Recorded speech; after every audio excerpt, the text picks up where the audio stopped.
الحمدللہ رب العالمین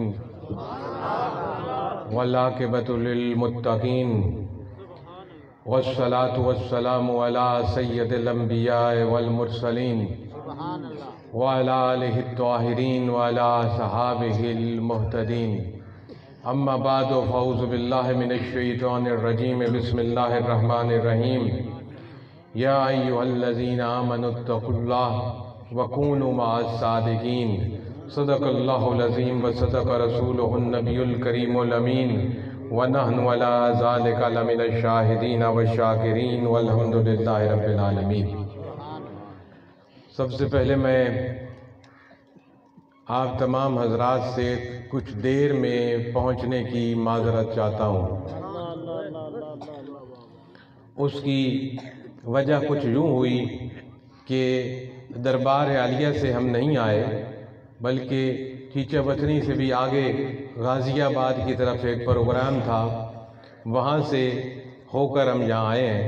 تو آپ کو پتہ ہے جب بندہ سڑک پر نکلتا ہے اور پروگرام میں جاتا ہے تو دیر سویر ہو جاتی ہے، جو کہ بندے کی بس کی بات نہیں ہوتی، اور پھر واپسی پہ ظہر اور عصر کی نمازیں بھی ہمیں ملا کر رستے میں پڑھنی پڑیں، جس سے کہ اور 15 منٹ ضائع ہو گئے۔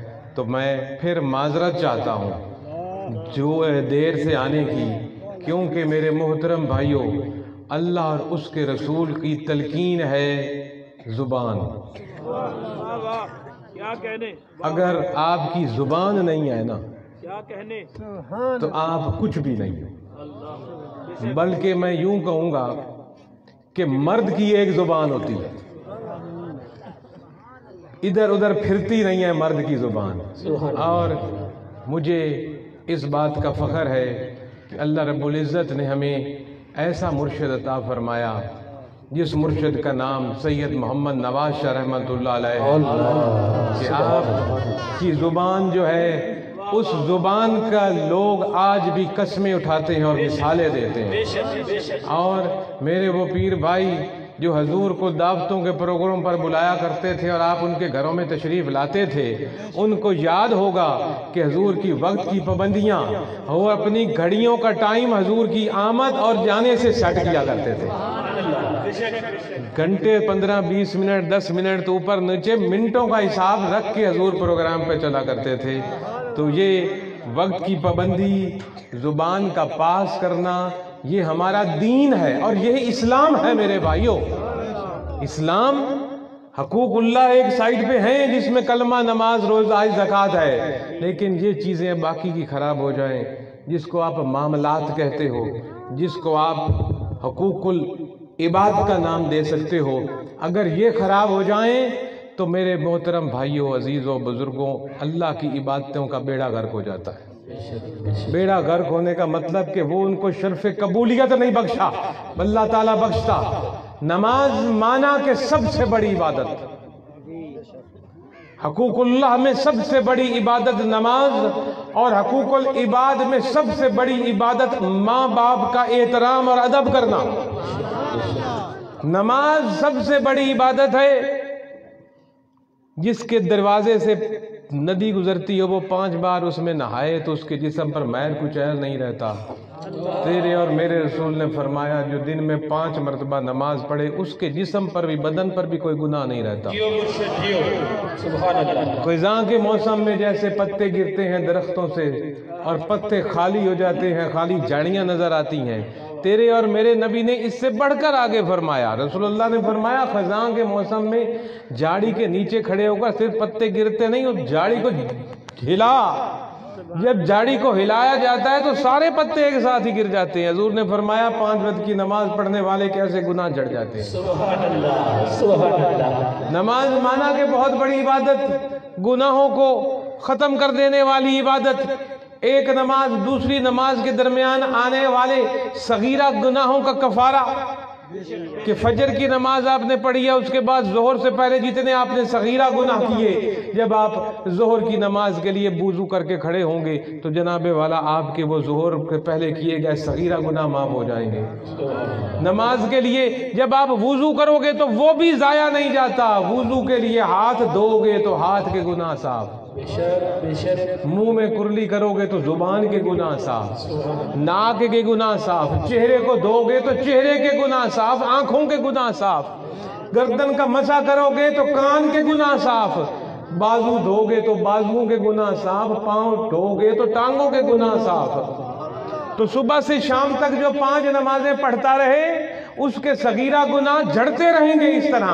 کبیرہ کے لیے توبہ ضروری ہے۔ اب یہ اتنی بڑی عبادت نماز، جس کا میں نے آپ کے سامنے عرض کیا کہ اتنے گناہ معاف کر دینے والی، یہ بھی بے مقصد ہو جائے گی اگر یہ زبان قابو میں نہ ہو۔ اگر یہ زبان قابو میں نہ ہو، اس زبان سے جھوٹ نکلتے ہوں، اس زبان سے تانے بندہ دیتا ہو، اس زبان سے بد دعائیں بندہ دیتا ہو، اس زبان سے دوسروں کو بندہ دکھاتا ہو، تو یہی زبان وہ نماز بھی کو فائدہ نہیں دے پائے گی ایسی نماز والے کی جو نماز سارے گناہ معاف کروا رہی ہے۔ اس لیے میں نے عرض کیا جس کی نماز، جس کی زبان صحیح ہو جائے اس کا سارا کچھ صحیح ہو جاتا ہے۔ حضور نبی پاک صلی اللہ علیہ وسلم نے فرمایا زبان کو پکڑ کے اس کی ضمانت دو، میں تجھے جنت کی ضمانت دوں گا۔ کیا کہتے ہیں؟ سبحان اللہ۔ کہ اس زبان کی ضمانت دو تو میں تمہیں جنت کی ضمانت دوں گا۔ کبھی ہم سوچیں نا کہ اس زبان سے جو لفظ ہمارے منہ سے نکلنا ہے، کہتے ہیں نا کہ کمان سے نکلا ہوا تیر واپس نہیں آتا اور زبان سے نکلا ہوا کلام واپس نہیں آتا۔ زبان سے جو نکلا وہ واپس نہیں آنا، اور زبان سے جو نکلا ان فرشتوں نے لکھنا ہے۔ اچھا بولو گے تو یہ فرشتہ لکھے گا دائیں طرف والا، برا بولو گے تو بائیں طرف والا لکھے گا۔ 24 گھنٹے جتنا بے مقصد اور فضول بولو گے گناہ والا لکھے گا، اور جتنا صحیح بولو گے یہ نیکیاں کرنے والا لکھے گا۔ اس لیے میں نے عرض کی جس کی زبان نہیں اس کے پاس کچھ نہیں، جس کی زبان ہے اس کے پاس سب کچھ ہے۔ نعرہ تکبیر، نعرہ رسالت، نعرہ حیدری، نعرہ غوثیہ، فیضان حضور نازل جہاں، فیضان حضور نازل جہاں۔ اس لیے میں نے شروع کرتے ہی آپ سے معذرت کی، اور معذرت کی دیر سے آنے کی۔ آپ کو بھی زحمت اٹھانی پڑی اور دیر سے آنا ہمارے بس میں نہیں تھا، دیر ہو گئی۔ ایک ہوتا ہے بندہ جان کے دیر کرے، ایک ہوتا ہے مجبوراً ایسی صورتحال بن جائے کہ وہ دیر ہو گئی، اس لیے معذرت چاہتا ہوں۔ میرے بھائیوں، یہ دین جو ہے حقوق اللہ حقوق عباد کا ایک مکسچر ہے، ان دونوں کو ساتھ لے کر چلنا پڑتا ہے۔ تیرے اور میرے نبی نے فرمایا، باتوں میں بات میں عرض کر دوں، یہ جو ہم باتوں میں کسی کو کہتے ہیں بے ایمان نہ ہو بیٹے، کبھی پتہ بھی ہے کہ بے ایمان ہوتا کیسا ہے؟ ہم یہ بات کرتے ہیں نا، اب تھوڑا سا آپ کے دلچسپی کے لیے عرض کروں تاکہ آپ کو پتہ چل جائے بھائی بے ایمان ہوتا کی ہو جائے۔ کہیں یہ نہ ہو کہ دوسروں کو بے ایمان کہنے والے اپنے گریبان میں جھانکے تو پتہ چلے بے ایمان تو میں آپ ہوں، اور جو یہ مان لے کہ میں بے ایمان ہوں اس کا بیڑا تر گیا، وہ توبہ کر لے گا، اور جو ڈھیٹ ہو گیا اس کا بیڑا غرق ہو گیا۔ تو جناب والا تیرے میرے نبی نے فرمایا منافق پتہ کون ہے؟ منافق کی 4 نشانیاں ہیں۔ منافق کا پنجابی میں آپ لفظ استعمال کرو گے تو وہ ہوگا بے ایمان نہ ہو۔ ہاں جی، کہ بے ایمان نہ ہو۔ اور سب سے نمبر 1 مومن ہے جو اللہ کو پیارا ہے، مومن کے بعد کافر آتا ہے، اور کافر کے بعد منافق آتا ہے جس کو ہم بے ایمان کہتے ہیں۔ مومن تو جیسا اوپر سے ویسا اندر سے، اور کافر وہ کہ جیسا اوپر سے ویسا اندر سے۔ مومن نے کہا کہ میں اللہ کا کلمہ پڑھا، اس کے رسول کی میں نے عظمت تسلیم کی، توحید و رسالت کا کلمہ پڑھا، جو رسول نے فرما دیا اس پر دل سے جان سے چل پڑا، مرتے دم تک چلتا رہا، یہ تو مومن ہو گیا۔ اور کافر وہ ہوا کہ جس نے کہا کہ میں کافر ہوں، بھائی اللہ تو ہے ہی نہیں، کچھ ہے ہی نہیں، بس ہم خود ہی ہیں، خود ہی مر جائیں گے، یہ سب تماشا بنا ہوا ہے، وہ کافر ہو گیا۔ اور منافق اور بڑا بے ایمان وہ ہے جو اوپر سے کہے میں جناب ایمان آ رہا تو بیچ میں سے خالی ہے۔ اور آج کل ایسے لوگوں کی کمی بھی کوئی نہیں نظر آتی۔ جیسے ابھی مولانا شاکر صاحب نے سنگت کی بات کی نا، سنگت نہ ملے نا، اچھی سنگت نہ ملے نا تو یہ نمازیں، روزیں، زکوٰۃ، حج بہت پیارے، لیکن یہ بھی برباد ہو سکتے ہیں اگر سنگت غلط مل جائے تو میرے حضور نے فرمایا بے ایمان اور منافق وہ ہے، نشانیاں 4 حضور نے فرمائی، پلے باندھ کے چلے جاؤ، جس میں ملے سمجھنا بے ایمان گیا، کہنا مت اسے کہ تو بے ایمان ہے۔ لیکن نشانیاں پیر نے بتا دی، پیر محمد پاک صلی اللہ علیہ وسلم نے، تو پلے باندھ کے جاؤ۔ حضور نے فرمایا پہلی نشانی بے ایمان کی، جب بولے تو جھوٹ۔ پہلی نشانی بے ایمان کی، جب بولے کو جھوٹ۔ دوسری نشانی جب وعدہ کرے تو توڑ دے، جب وعدہ کرے تو توڑ دے، وعدہ خلاف۔ تیسری نشانی سرکار دو عالم صلی اللہ علیہ وسلم نے فرمایا جب کسی چیز کا امین بنایا جائے، مطلب کوئی امانت دار ہو، امانت اس کے پاس چاہے وہ رقم کی صورت میں رکھی جائے، زیور کی صورت میں رکھی جائے، یا مشورے کی صورت میں بھی ایک امانت ہوتی ہے۔ کیا کہنے، امانت خالی محترم بھائیوں، وہ کوئی روپے پیسے کی نہیں ہوتی کہ کسی کے پاس بندہ امانت رکھوا کر آؤ، وہ بھی ایک امانت ہے، قسم ہے۔ ایک امانت کی بڑی قسم ہے جو ہم ہر وقت کرتے ہیں، وہ امانت بندہ کسی کے ساتھ صلاح کرے، مشورہ کرے، اس کو کوئی بات بتائے، ان کو کہے آگے نہ بتانا، یہ مجھ تک رکھنا، مشورہ ہے آپس کا۔ اور حضور نے فرمایا ایک بے ایمان کہ جب کوئی مشورہ اس سے کیا جائے، امین بنایا جائے یا مال و دولت رکھی جائے تو وہ جناب آگے بیان کرتا پھرے کہ فلانے نے مجھے یہ بات بتا دی، یہ ہے۔ حضور نے فرمایا پہلا بولے گا تو جھوٹ، دوسرا وعدہ کرے گا تو توڑ دے گا، تیسرا جب امین بنایا جائے گا تو امانت میں خیانت کرے گا، چوتھا تیرے اور میرے نبی نے فرمایا جب لڑے گا تو گالی دے گا۔ حضور نے فرمایا جس بندے میں چاروں میں سے ایک بھی پائی جائے نا، وہ چھوٹا بے ایمان۔ بھئی کبھی جھوٹ بول لے، کسی وقت وعدہ توڑ دے، کسی وقت امانت میں خیانت کرے، کسی وقت لڑے تو گالیاں بکے، یہ ہے چھوٹا بے ایمان۔ اور جس میں چاروں اکٹھی ہو جائیں وہ بڑا ابلیس ہے، وہ بڑا شیطان ہے، وہ بڑا منافق ہے۔ تو میرے محترم بھائیوں، یہ سارے کام زبان نے کرنے ہیں، آپ کے حقوق العباد نے کرنے، اور یہ ایسے کام ہیں جتنی تو نمازیں پڑھتا رہے شرف قبولیت نہیں ان کو بخشا جائے گا رب کی بارگاہ میں جب تک کہ ان چیزوں کا پورا نہیں کرے گا۔ اسی لیے تو قرآن میں تیرے اور میرے رب نے فرمایا تباہی ہے ان نمازیوں کے لیے۔ کیسے نمازیوں کے لیے؟ جو جھوٹ بھی بولتے پھرتے ہیں، وعدے بھی توڑتے پھرتے ہیں، امانتوں میں خیانت بھی کرتے پھرتے ہیں، اور گالیاں بھی بکتے پھرتے ہیں، اور پھر بھی وضو کر کے مصلی پر چڑھتے ہیں۔ اللہ نے فرمایا تباہی ہے، ان کو تو نماز پڑھنی ہی نہیں آئی، اندر صاف انہوں نے کیا ہی نہیں، تو کس چیز کی نماز یہ پڑھنے کے لیے آئے ہیں؟ تو اس لیے میں نے عرض کیا زبان کو سنگ لگام دو۔ اللہ نے ہماری سنگت ایسے مرشد سے لگائی ہے جس کی زبان کی باتیں غیر بھی کرتے گئے، اور تیرے اور میرے نبی نے جب کوہ صفا پہ کھڑے ہو کے دین کی تبلیغ کا، اللہ کے ایک ہونے کا، اپنے نبی ہونے کا اعلان فرمایا تو پہلی بات بھی اسی زبان کی سبحان اللہ۔ نمازیں بعد میں آئیں، روزے بعد میں آئے، زکوٰۃ اور حج بعد میں آئی، سخاوتیں بعد میں آئیں، تسبیحیں بعد میں آئیں، قرآن بعد میں آیا، قرآن بعد میں آیا۔ پہلے تیرے اور میری نبی نے اس کوہ صفے پہ کھڑے ہو کے یہی فرمایا میں محمد آپ کے سامنے ہوں صلی اللہ علیہ وسلم، کیا اس کی زبان سے کبھی تم نے جھوٹ سنا؟ میرے 40 سال کی زندگی تمہارے سامنے ہے، 40 سال میں سے ایک جھوٹ ثابت کر دو۔ سب نے یک زبان کہا ہم نے 40 سال میں اس زبان سے کبھی جھوٹ نہیں سنا۔ تو حضور نے فرمایا پھر اگر یہ زبان تمہیں اب یہ کہہ دے کہ جس پہاڑی پر میں کھڑا ہوں اس کے پیچھے دشمن لشکر لے کر آ رہا ہے تو مان لو گے؟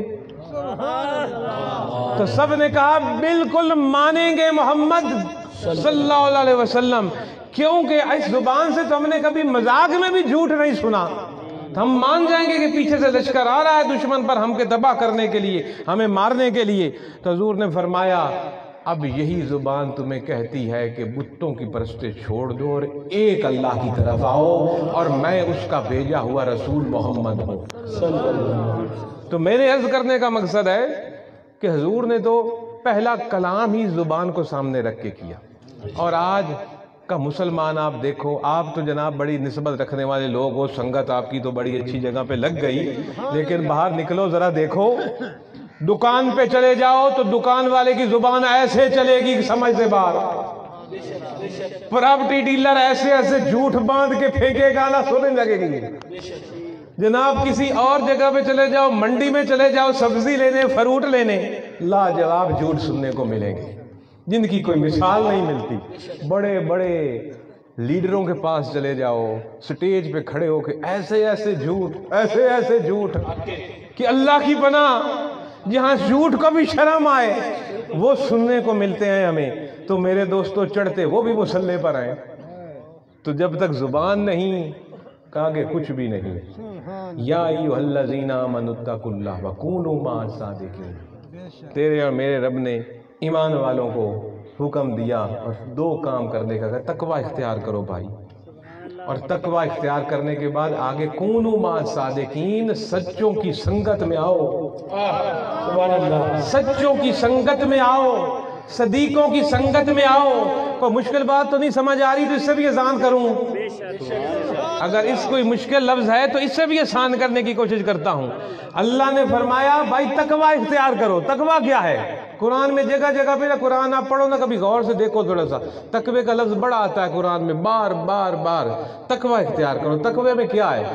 تقوی اس بات کو کہتے ہیں کہ اللہ مجھے دیکھ رہا ہے، میں اس سے چھپا ہوا نہیں ہوں، اور جو اس نے مجھے حکم کرنے کے لیے کہا ہے وہ میں نے کرنا ہے، اور جس سے اس نے روک دیا ہے اس سے رکنا ہے، اس کا نام تقوی ہے۔ دو لفظوں میں، جو اللہ کیا ہے وہ کرو، جس تجھ روکیا رک جاؤ، یہ تقوی۔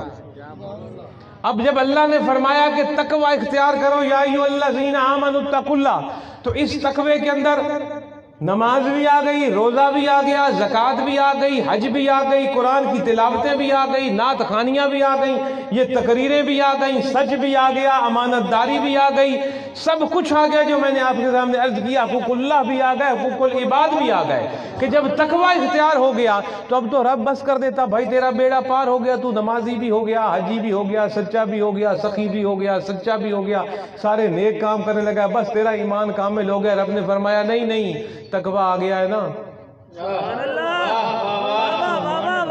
اب یہ نہ ہو کہ آج ہے تقوی، شام کو نہ ہو، کل نہ ہو، مہینے بعد نہ ہو، پرسوں نہ ہو، چوتھ نہ ہو، کیا پتا پل صراط ہے جس پر ہم جا رہے ہیں، یہ زندگی پل صراط ہے بھائی، وہ پل صراط تو قیامت والے دن جو آنی ہے وہ ثانی، یہ زندگی کی گھڑیاں پل صراط ہیں جو کہ تلوار سے زیادہ تیز اور بال سے زیادہ باریک ہے، جس پر آپ کے اور میرے دن رات گزر رہے ہیں۔ کیا پتا کس وقت یہ نفس ہم کو پھسلا دے، شیطان ہمیں پھسلا دے اور ہم جناب گرے نیچے دوزخ کے گڑھے میں اور بے ایمان ہو جائیں۔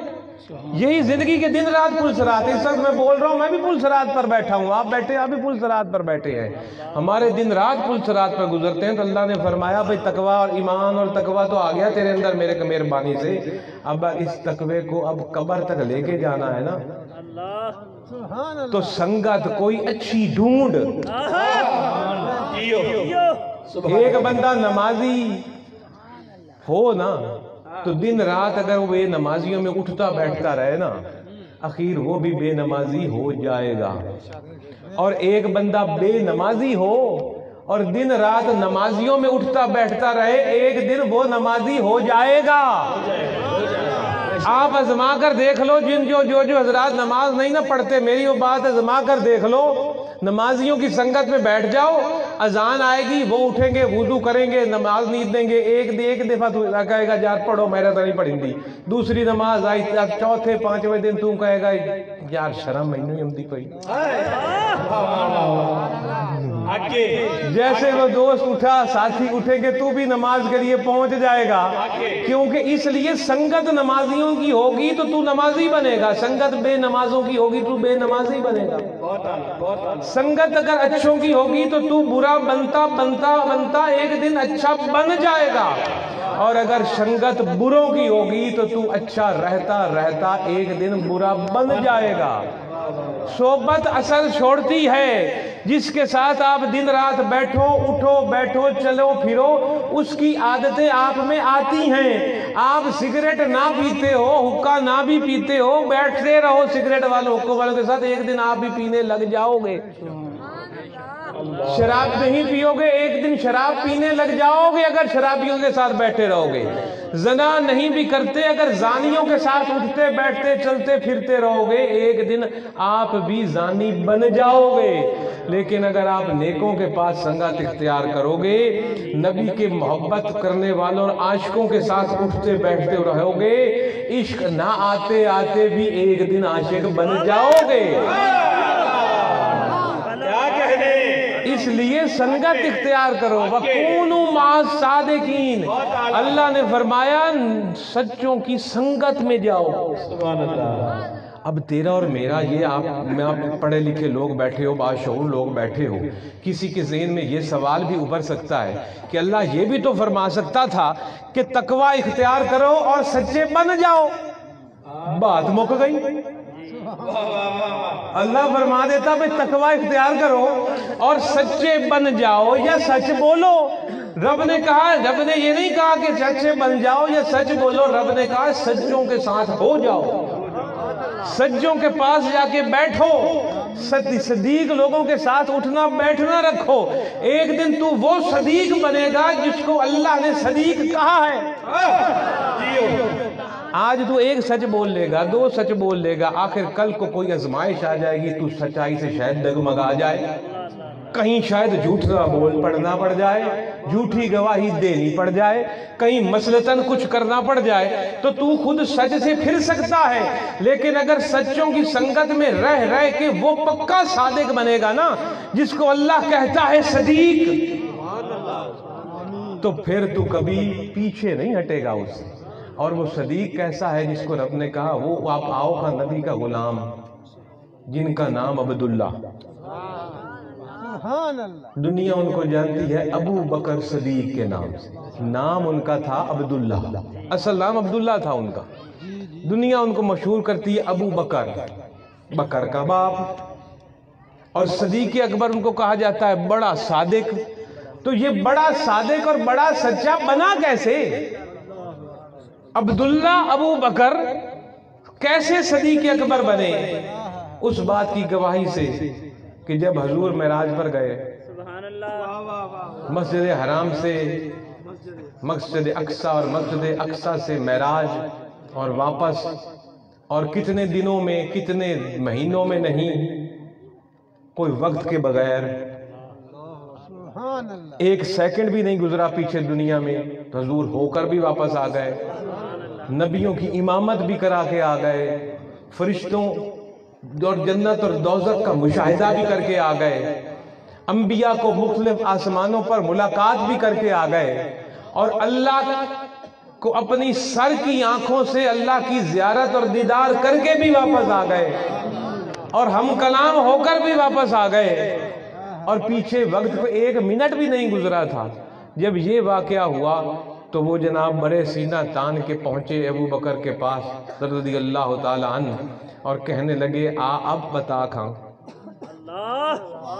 کیا کوئی بندہ یہ کہے کہ میں رات کے تھوڑے سے حصے میں گیا جہاں سے مسجد اقصیٰ سے آسمانوں پر اللہ کی دیدار کر کے ہم کلام ہو کے جنت اور دوزخ کا مشاہدہ کرتے ہوئے، فرشتوں کو دیکھتے ہوئے، انبیاء سے گفتگو کرتے ہوئے، اور ایسے کام کر کے واپس آ گیا ہو جس کے کرنے کے لیے بہت زیادہ وقت درکار ہے۔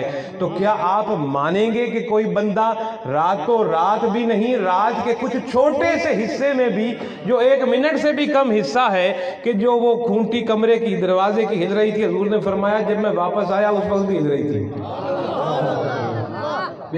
ایسا وقت بھی پیچھے نہیں گزرا تھا دنیا میں، تو کیا یہ ہو سکتا ہے ایسے؟ ابو بکر صدیق نے فرمایا بھائی پہلے مجھے یہ بتاؤ یہ کہا کس نے؟ کہنے میں فرق ہے۔ میں آپ سے کوئی بات کروں تو اس میں اور بات ہے، آپ سے وہ شخص بات کرے تو اور بات ہے، آپ سے وہ شخص بات کرے تو اور بات ہے، آپ سے کوئی ہر بندہ اپنے کردار اپنے حساب سے، اس کی اپنی زبان ہے۔ ہو سکتا ہے ایک بندے کی بات کا آپ یقین نہ کریں لیکن میری کا کر لیں، ہو سکتا ہے میری کسی بات کا آپ یقین نہ کریں کسی اور کی بات کا کر لیں، بھائی یہ سچا ہے، بھائی اس کی کرنی پڑے گی بات۔ زبان میں فرق ہوتا ہے۔ تو ابو بکر صدیق نے بھی یہی ان سے کہا کہ بھائی مجھے یہ پہلے بتاؤ کہ یہ بات کی کس نے ہے، کہ میں گیا اور ہو کر آ گیا، پھر میں بتاؤں گا بات سچی ہے کہ غلط۔ تو انہوں نے کہا تمہارے رسول نے، تمہارے پیر نے کہا ہے۔ تو ابو بکر صدیق نے فرمایا اگر تو کسی اور نے کہی ہے تو میں نہیں مانتا میرا دماغ، لیکن اگر میرے پیر کا یہ کلام ہے تو حق ہے۔ سبحان اللہ، نعرہ رسالہ، اگر انہوں نے فرمایا ہے تو بالکل صحیح ہے، آپ گئے ہیں ہو کر آئے ہیں، جہاں بھی آپ فرما رہے ہیں سب صحیح ہے۔ تو پتہ چلا کہ صدیق اور سچا وہ ہے کہ مصطفیٰ کریم کی زبان سے نکلے ہوئے ہر لفظ پر اس نے کہا لبیک، اور سر تسلیم خم کر دیا کہ میرے پیر کی زبان سے جو نکلا، دماغ مانے نہ مانے، دل مانے نہ مانے، پسے سے جو اس زبان سے نکلا وہ حق اور سچ ہے۔ تو صداقت کا معیار ہے رسول خدا صلی اللہ علیہ وسلم کی زبان مبارک سے نکلے ہوئے ہر لفظ کو تسلیم کرنا، اس پر ایمان لانا اور اس پر عمل کرنا۔ اور اس لیے سچوں کی سنگت میں رہنا ضروری ہے، کیونکہ بعض دفعہ آنکھ سے دیکھی ہوئی چیز بھی سچی نہیں ہوتی، بعض دفعہ چشمدید گواہ، بعض دفعہ چشمدید گواہ بھی جھوٹا بن جاتا ہے، اور جھوٹا ہو جاتا ہے کسی غلط فہمی کی بنا پر۔ وہاں دور کھمبے کے پاس 2 بندے باتیں کر رہے ہوں، میں ہوں تو چشمدید، لیکن انہوں نے وہ کچھ بات کی اور جا کے کوئی واردات کر دی۔ اب میں کہوں یہی ڈاکو ہیں، دیکھا میں نے آنکھوں سے، لیکن ہو سکتا ہے وہ کچھ انہوں نے کوئی اور بات کی ہو، میں کہوں کہ یہی ہے، میں نے سمجھا کچھ ہو، وہ بات کچھ ہو۔ تو بعض دفعہ آنکھوں سے دیکھی ہوئی چیز بھی صحیح نہیں ہوتی، اس کو اگر آپ نے آزمانا ہے نا تو آج رات کو چاند کو دیکھنا، ایک سکوٹر میں بیٹھنا، چاند نکلا ہو، آج تو لیٹ نکلے گا کیونکہ آخری دن ہے، جب چاند پورا نکلا ہو نا کسی دن سکوٹر پہ چڑھنا اور دیکھ لینا اور سکوٹر بھگا دینا، سکوٹر بھگا دینا، چاند کو دیکھتا رہنا، آپ کو لگے گا چاند میرے ساتھ بھاگ رہا ہے، اسی طرح لگے گا نا۔ گھر میں پہلے اپنے صحن میں کھڑے ہو کے دیکھنا چاند کھڑا ہے، نکلنا باہر پھر بھی چاند وہیں کھڑا ہے، سکوٹر پہ چڑھنا چاند وہیں ہے، سکوٹر بھگا دینا چاند ساتھ بھاگتا آئے گا، کمالیے پہنچ کے اتر کے اڈے میں دیکھنا چاند پھر کھڑا ہے، آپ کی آنکھ نے دیکھا چاند میرے ساتھ بھاگتا آ رہا ہے لیکن چاند بھاگ کوئی نہیں رہا تھا آپ کے ساتھ۔ تو اس سے پتا چلا کہ بعض دفعہ آنکھ سے دیکھی ہوئی چیز بھی غلط ہو جاتی ہے اور غلط گواہی بندہ دے بیٹھتا ہے۔ اس لیے سچی صحیح سچائی تک پہنچنے کے لیے ان غلاموں کے پاس آؤ جو مصطفیٰ کے غلام ہیں۔ سبحان اللہ، اسی لیے صدیق کا مقام شہید سے بھی اوپر ہے، کیونکہ شہید نے تو ایک دفعہ اپنی جان دے دی اور کٹا کے شہید ہو گیا، لیکن شہید سے بھی بڑھ کر نبیوں سے نیچے صدیق کا مقام ہے، کیونکہ صدیق ایک دن میں کئی دفعہ کٹتا ہے۔